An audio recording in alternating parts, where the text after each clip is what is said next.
timing. I hear so many people say, I'm waiting for the right time to buy property. I'm waiting till after Brexit. I'm waiting till after the government changes.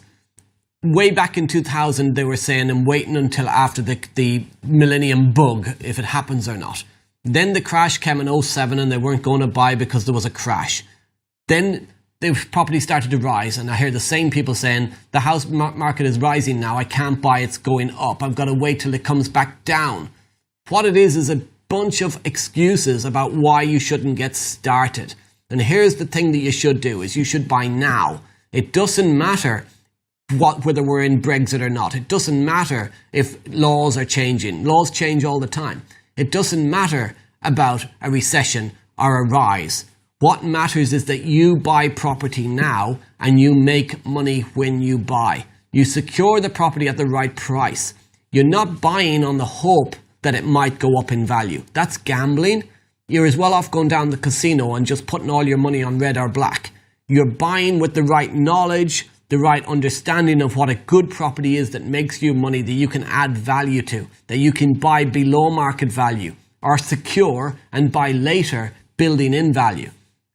It's about making sure that you've got cash flow. So don't buy a property just because it's below market value, but it makes you no money every month. You have to buy for cash flow. A property must make you money every single month. Otherwise, what was the point in buying? Now, if you buy building in value, building in a property that's going to cash flow every single month, then it doesn't really matter if the property market goes up, down, or sideways. When the crash came in 2007, loads of people couldn't survive because they were buying for equity growth, for capital growth. And they ended up having to sell, go bankrupt. Lots of property investors went under. But they weren't professional property investors. They were buying for the wrong reasons in the wrong way.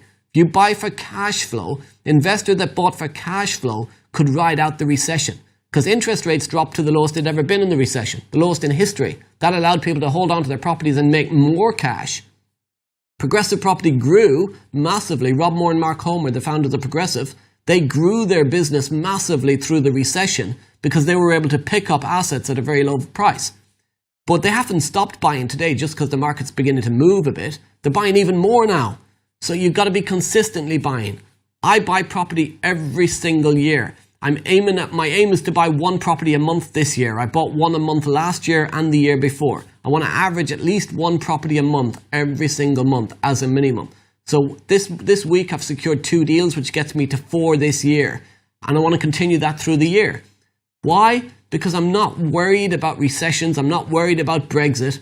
I'm just focused on getting property income in, cash flow in, and holding the property long term.